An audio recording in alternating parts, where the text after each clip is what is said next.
the reason people volunteer that information is they want back the customization of the experience. Right. They want something that's more attuned to what they would be looking for That's anyway. Right.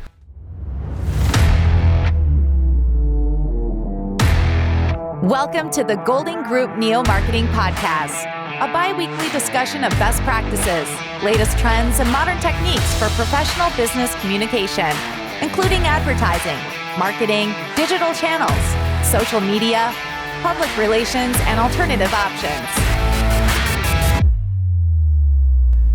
Hey everyone, welcome back to the Neo Marketing Podcast. Kyle Golding, Pritch Pritchard on our new table. We got our new setup. For those of you watching us on YouTube, you see we got a different setup. Always trying to make the podcast more interesting.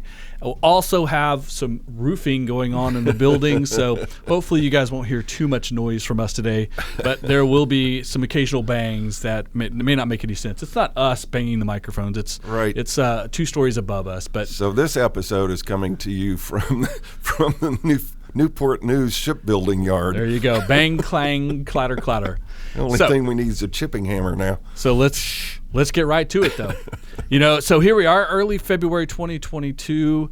In January 2022, we discussed predictions for trends in this new year. And I thought you had a great list. New year.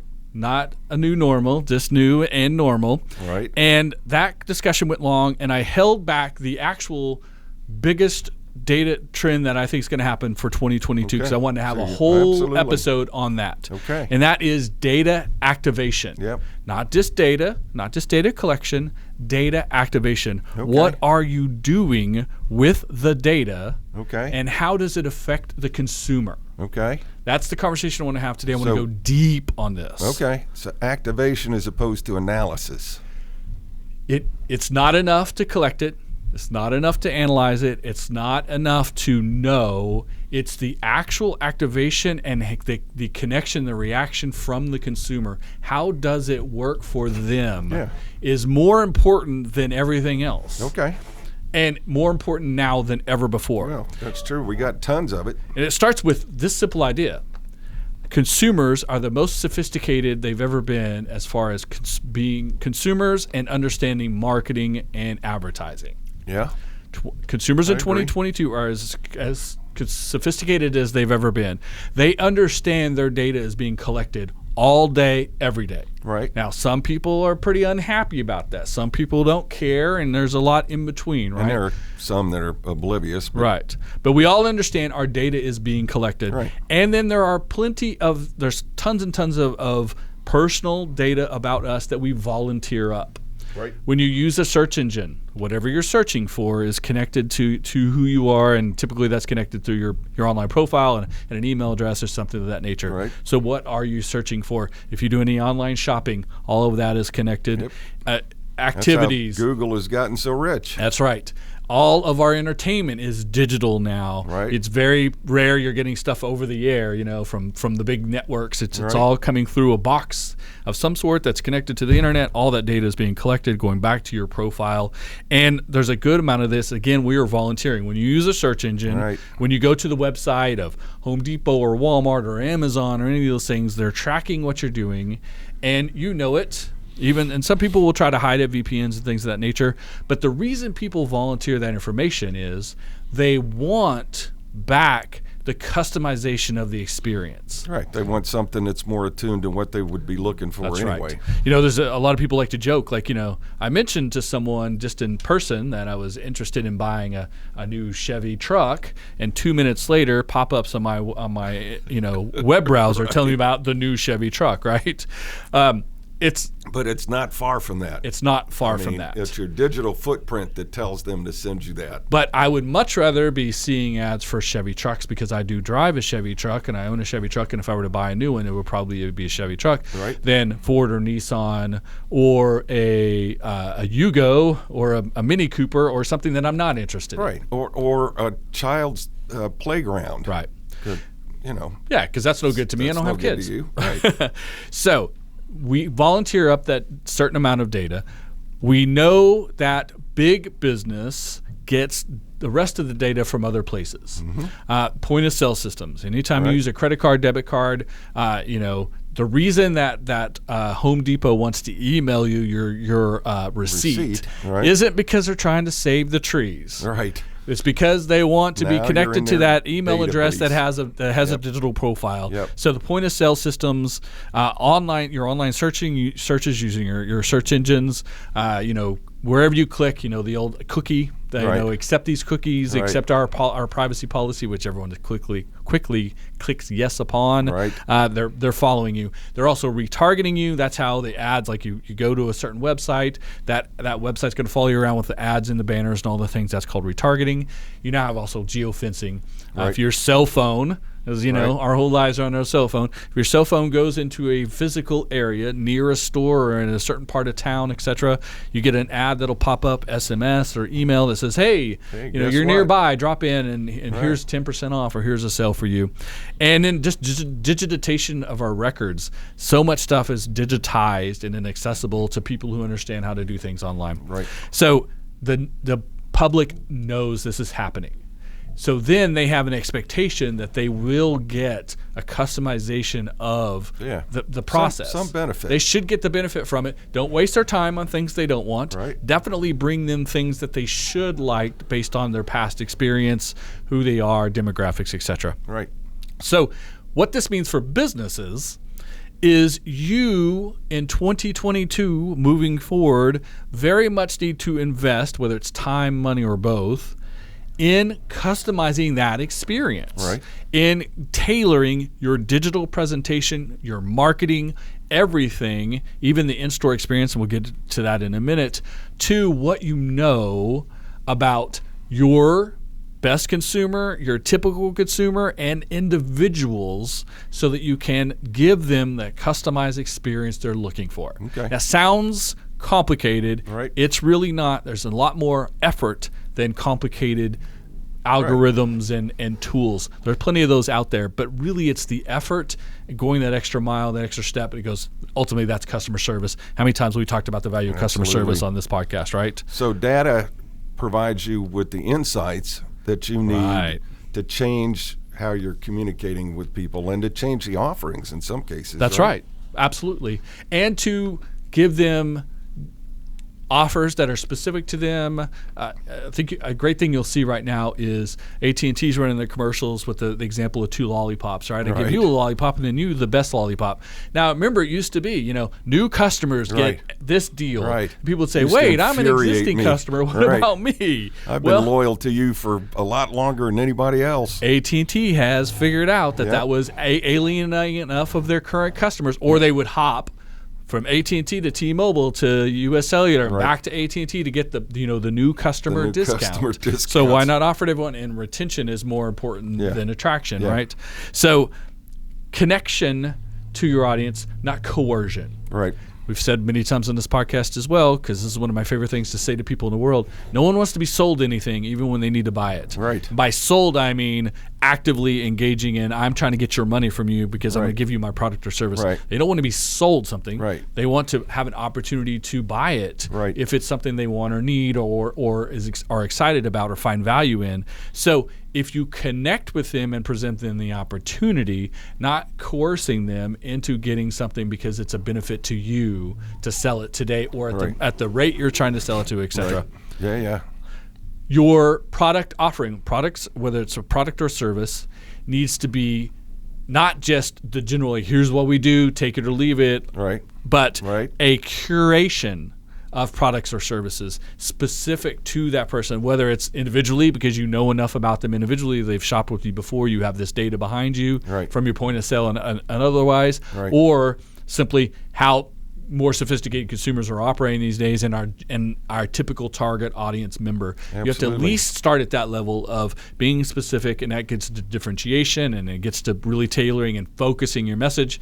Focus and differentiation of your messaging in marketing is huge, more than ever before. We've been beating that drum for years. We're going to continue beating that because of this aspect, because people expect it now. And today, you'd better be talking benefits as opposed to features. That's right. Right? That's right. Features are, I can put all... Don't sell don't sell the cell phone on the processing power or what chip is in it. Sell the cell phone on the video you made of your grandma that you get cry. Or the first date video you made, or the TikTok that got you the best friend, whatever it is. The getting to take a picture with your best friend and your dog and your cat and everything else. How that makes you feel is more important than the processing power and the camera resolution, etc. Absolutely. So you have to curate your product offering, your service offering. You can't just throw out everything. That's a bad idea. Or be so specific that no one can find what it is they need for them. You need to tailor their offering to them. That's curation. Absolutely. Not just a collection. Inventory on demand. Okay. It's good for you as the business owner and good for them as the consumer. It's a little tough right now. It is a little tough, unless your stuff's made in America. Well, that's true. If you have now, there's still some trucking shortages, right? But I can tell you, my personal podcast, the Saturday Morning Hustle, all of the swag, t-shirts, sweatshirts, all that. I from the store I use, the drop ship I select USA only, because I like to support businesses within my ecosphere. Absolutely. And I've avoided supply chain issues, all except for Christmas, because Christmas rush happens. You have to plan ahead of those things, right? Yeah, exactly. I've avoided those supply chain issues for sure. So being able to offer, that's a great example, like my Side Hustle podcast. I certainly wouldn't print up hundreds of t-shirts and sweatshirts and have them sitting here in my office. Right. To First make of all, you come by and storage space, right. It's a bad business model. A very bad business model. Right. A better business model is drop ship. Right. I make less money off of it. In fact, I barely make any money off of it. It's more promotional for the product, for the podcast area. I'm not in the t-shirt business. I'm in the podcasting business. But people have the opportunity to buy different colors, different sizes, different options, different variations that they wouldn't normally, because it is inventory on demand and drop ship. Right. They tell you what they want. It's not, I got to pick from these choices. I also recently have been buying some cabinetry to redo the office at the house. And you go online, you search cabinets, base cabinets and top cabinets and countertops and all this stuff. Yeah. And they'll give you here are the 5 things we have in store today. You can come get it today. Here are the things we could ship you in a week, and here's something we can order that we essentially build for you, and it gets there in a month. So I have the option as the consumer to choose what's most important to me, whether it's price selection or I need it today.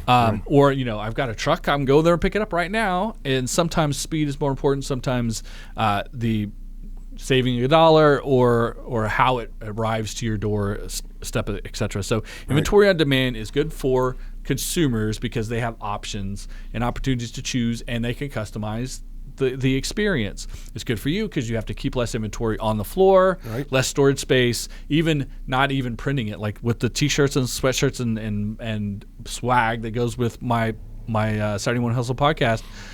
At no point am I going to have 10 sweatshirts I can't get rid of that I have to throw in the trash or donate to Goodwill, because I have it done on demand. And the consumer is now expecting that. If I can't get it like this, I expect you to give me an option as to when and how I can get it. Or, just because you carry it in 3 colors, I want it in another color and I expect it. Maybe take a week. I may have to pay extra. But if I have the option, I'll feel good about doing it if that's really important to me. So it's good for them. It's good for you.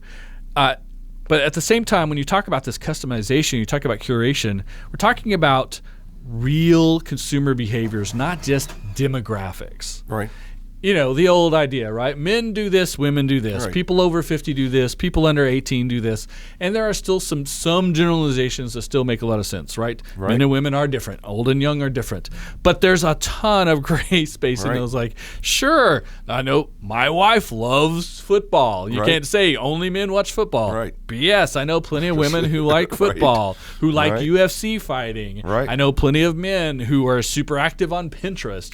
There's plenty of... That's where the data comes in, exactly. That's you continue the insights. Continue down the activation of the data, the insights, and then what you do with it in order to not just give people those generalized, hey, dudes love football, but instead, because of your search history, because of things you've purchased before, because of things you bought in our store before, we know that you're actually an OU football fan who also wears large and extra large, and you live in a climate that's relatively warm, and so it's less about sweatshirts and jackets, and it's more about T-shirts and hats. Exactly. Right. And so you, sir, if you'll buy a T-shirt and a hat, because you've bought hats from us in the past, and that's not something that consumers don't always buy, we'll give you 10% off the combination. Right. And, of course, here is all the OU branded gear. Right. You're never, ever, ever going to send me something that's burnt orange or bright orange or Alabama crimson. You're going to send me, OU crimson and cream if that's my behavior that you can drive down from. Absolutely. So real behaviors, not just demographics. Go deeper, deeper, deeper, deeper. And when you get that email of we have shirts and T-shirts available in our store today, big deal. We have OU stuff. Okay, well, that's kind of cool. We have this unique selection of your favorite team and these combinations that work for you because of your past behavior. Right. Now my interest is piqued, the idea that this sounds like a really good deal, and now also you can give me a specific offer specific to me. I feel empowered to go and do this. The relationship has been deepened in that combination. Yeah, so it shows you understand. Go deeper. Try to sell to individuals, not groups. Don't sell to dudes. Don't sell to football fans. Don't sell to LU football fans. Sell to these types of people who do these things based on their behaviors and how much they've spent in the past. Like, proof that they are willing to do it and capable of doing it. Don't try to sell Rolexes and Mercedes to people who have part-time POSs, or part-time jobs. If you make $12,000 a year, annual income, you're not buying a Mercedes. Nope. So why am I wasting my time having that conversation? Right. But just because I make $100,000 a year doesn't mean I want a Mercedes. Right. What else in my background, in my digital profile, in my perspective, in my past experiences would tell you that I would jump from my Chevy truck to a Mercedes sedan? Right. Nothing. So stop doing it. Don't have me show up at the dealership going, well, maybe I do want to, and wasting your time and mine. Exactly. Now, if you're the dreaded delete button. So if you're going to combine traditional demographics, best practices, traditional selling models, but then your experience, your input, you take all this data and you put your spin on it as the shop owner, as the business owner, as the person who's experiencing these things, that's where the real magic happens. That's where I was talking about earlier about investing time, not just money. Right. Investing your time in developing these profiles, continuing on, and then asking yourself, what would motivate them for the next sale, for a repeat business, to give a recommendation to be a brand evangelist? What are these deeper relationships I can create with these individuals or groups, small groups that have that all have the same specific characteristics? Yes, exactly. Yeah. Go deeper. Utilize your experience. If you can do that, you create advantages for your business. Absolutely. You're outworking the competition. Absolutely. And this is what the expectation is, so you need to. So why not go ahead and start that mindset? Just continue to go deeper and more specific, more focused, more differentiation than your competitors. Outwork them, beat them by being smart. And the last part of that is you can't do that if you haven't trained your staff. Right. If you are not receiving the feedback from the person most likely to talk to the consumer, which is the cashier, the server, the doorman, customer relations department, the customer service, the complaints department, whoever it is who interfaces with the consumer, who can tell you at the end of the day, 15 people came in today, 7 of them mentioned the TikTok ad. 6 of them, saw the billboard. 1 of them was angry, and here's what they were angry about.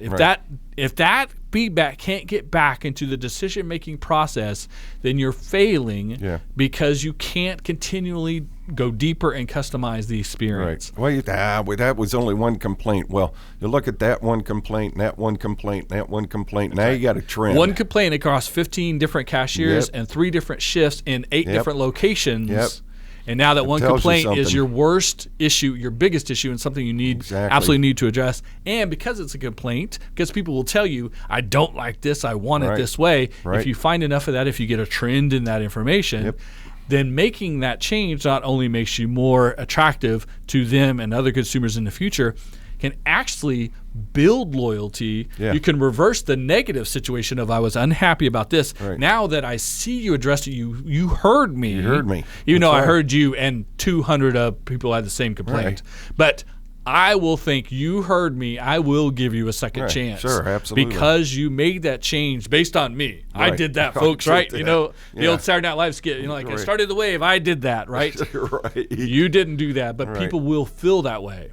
If you can take someone from a complaint to you heard me, I will give you a second chance, and then meet the expectation set, you have mitigated a disaster and turned it into a benefit to you. A more loyal customer. With a deeper relationship, then a repeat business is more profitable than new business. Yep, there you go. So train your staff.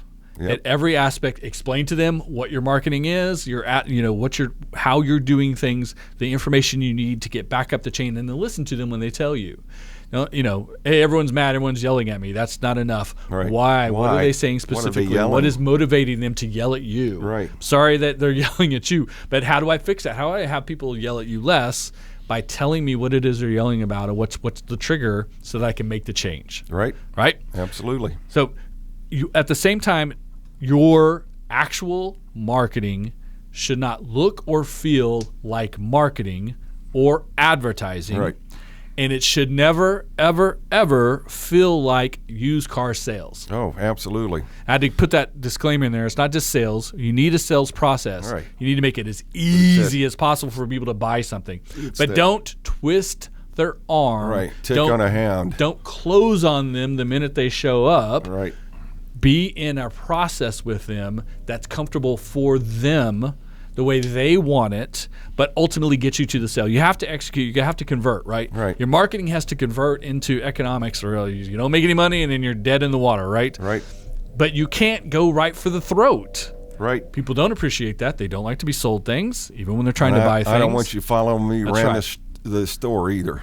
Don't follow me around, but also don't spam me. Right. Don't over market to me, and don't do things, even if you're telling me about your product or service and about the benefits of, do it in a way that you're saying, I hope that you would find benefit in this. And if not, it's okay, go on with your life. Right. And if so, we would like to help you make this connection to this product or service that can bring you this benefit. Yep. If it feels like I'm being helpful, not that I'm trying to move these units.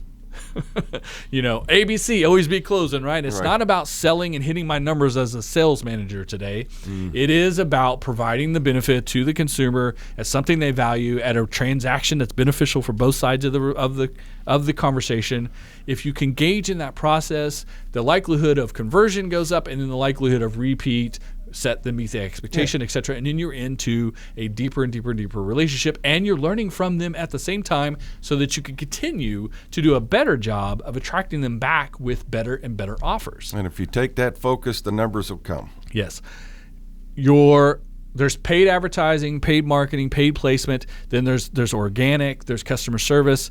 Then somewhere floating amongst all of that are your social media platforms, right? Remember, folks, I'm going to look right in the camera and tell you this: social, not selling. Right. Be social on social media. Stop selling on social media. Right. Have those discussions of benefits. Talk about ways people's lives are improved by your product or service. Testimonials are awesome. Testimonials. Absolutely.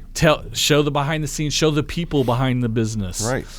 Create opportunities for relationships, for understanding. Have conversations. Engage without selling. Absolutely. Stop selling on social media, because, again, our 2022 consumer is sophisticated. They know what an ad is. Right. They also know they don't watch TV live because they don't want to see commercials. That's right. They don't do it. Outside of sporting events, no one's watching live TV. Right. Even if they do come home at the right time when my program's starting, I'll just put it on pause for 10 minutes so I can skip all the commercials. Skip all the commercials. They're paying for the Prime services, so they don't see the commercials. Stop being a commercial.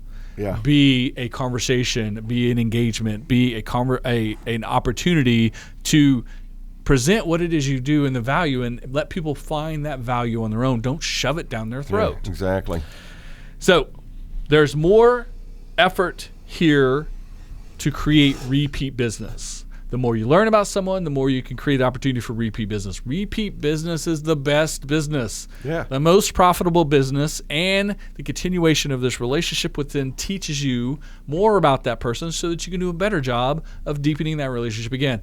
For the opportunity to provide them something of value, not to shove messaging down their throat and convince them they need to buy the thing that they don't really need. Right. Because then you've ruined that relationship. Absolutely. So create repeatable business. It's cost effective, it's profitable, it's predictable if you do it right, and capitalize on the relationship, not on the transactions. Yeah, you want to turn them into advocates. Yes, you want to turn them into advocates. You want to turn them into someone who repeats, who gives you referrals, who and ultimately become those brand evangelists, those people that are really like, you're crazy not to shop there. Right.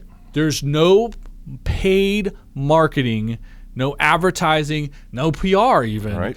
In the world that is more effective than a human being that you know and trust, that looks across the table at you like I'm doing you now and say, you go here and pay these people for this product or service, you'll be happy, you will not get taken advantage of. Right. That recommendation from someone you trust is the most, you can't beat that. No, you can't. It's the best thing you can have. And I don't remember if create that opportunity. I don't know if it was this year, but a couple of years ago, Richard Edelman does that trust barometer every year, the worldwide survey. And a couple of years ago, at least, it was the person you are most likely to trust is somebody just like you and me. Yes, someone who's very similar to you. Absolutely. Who you have a similar background, similar experiences. You come from the same place because you have the same, very similar perspectives. Yeah. So if you create advocates, right, you're doing more than just selling a product again. So when it comes to capitalizing on relationships, much like the roofers are capitalizing on whatever spot they're screwing in up there right now. That sounds crazy, folks. I hope it's not too distracting today because I think this is a great topic. We're having a great conversation about it. Hopefully the background noise isn't too much. When you capitalize on a relationship, you have to give, then wait. Right. Give without expectation. You have to put yourself out there and then hope that. And hope sounds like, wait a minute, that doesn't sound very proactive. You're giving, you're presenting yourself, you're presenting those benefits, you're doing things in the right way. It should bring you the right consumer. You're just giving it time to root. It has to happen. It's different for everyone. Right. There's no hard rules you put on things. You have to put timelines and budgets so that you can manage things. But the idea that I tweeted about it, why aren't people walking in the door? You have to have some patience for sure. Yeah. Pay attention to the data you have on hand and your experience. Continue to be more specific and continue that process. If you focus there, you're spending less money on mass marketing, mass advertising, being more specific, and you have better activation. And then you see it actually working so that you can validate the effort and the budget that you're putting forward towards it. Well, you just made a comment about sounds like a lot of work. Well, it is effort for sure. But look at what you're not doing while you're focusing in this area. You're not doing things that traditionally have been a lot of guessing and a lot of hoping that it works. And expensive. And very low trackability. Yeah, absolutely. You're now very high trackability. So essentially, utilize the data to know, not guess. Not guess. Absolutely. Know what it is that you're doing. Don't guess at it. So while you're putting effort over here, you're not putting effort in stuff that's useless. That's right. We've moved effort, budget, and everything else. And then we continue down that path doing more and more and more that is effective. So ultimately, you're spending more time and less money. Now, who doesn't like to spend less money? Right. And to get better results. Now, time is money.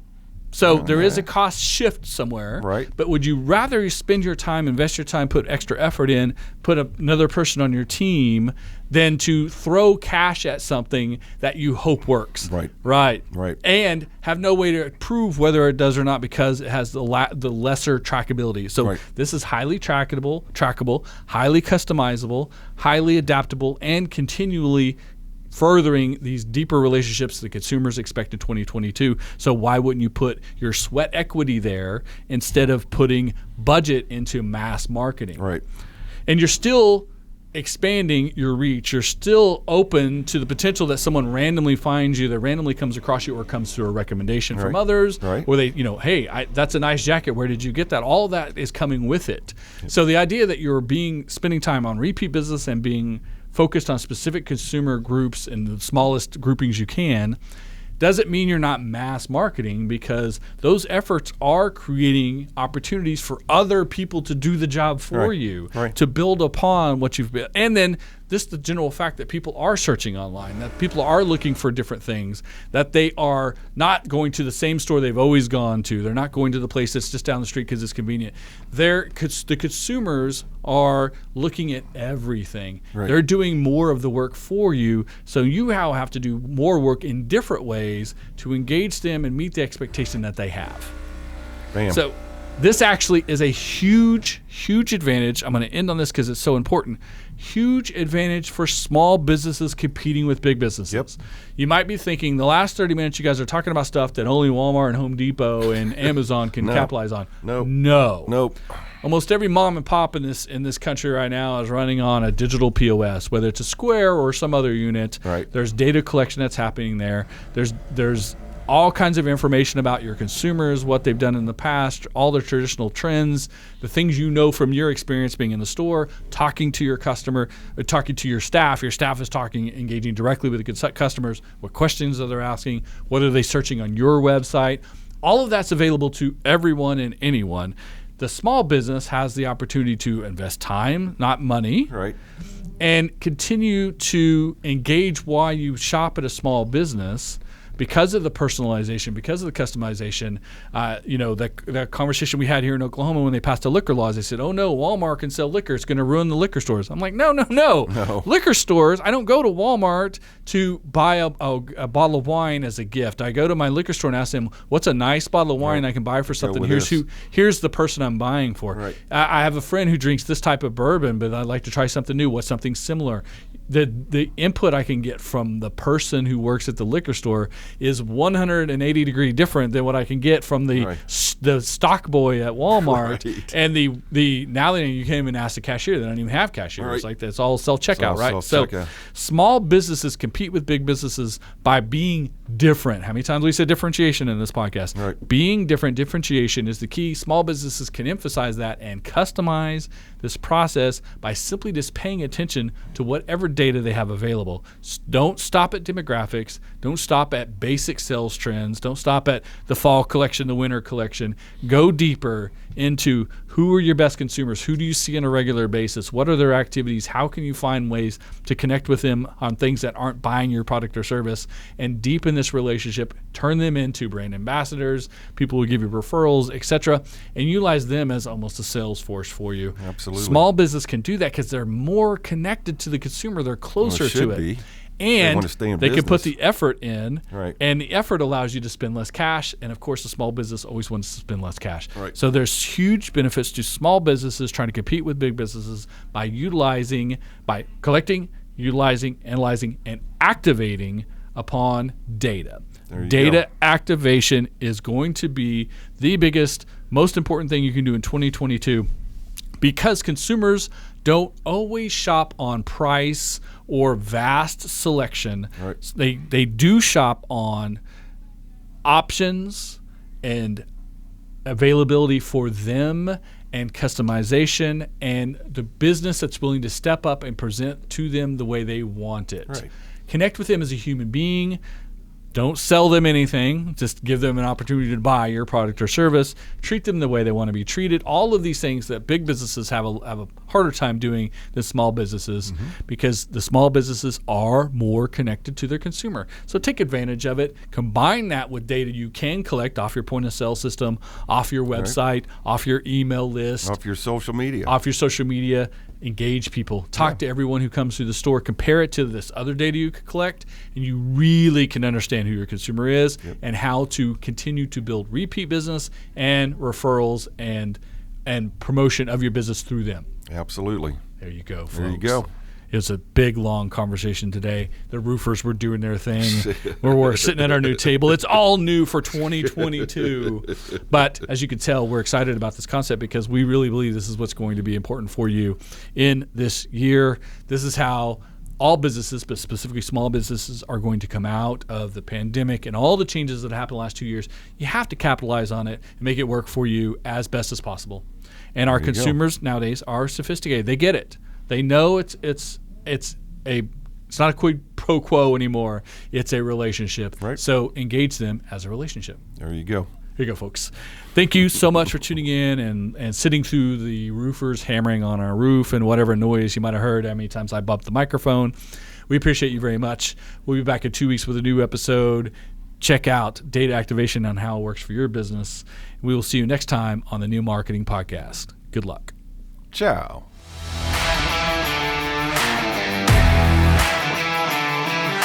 This has been the Golden Group Neo Marketing Podcast. Make sure to subscribe so you never miss an episode. Tell a friend, leave a review, and engage with us on social media. Thanks for listening.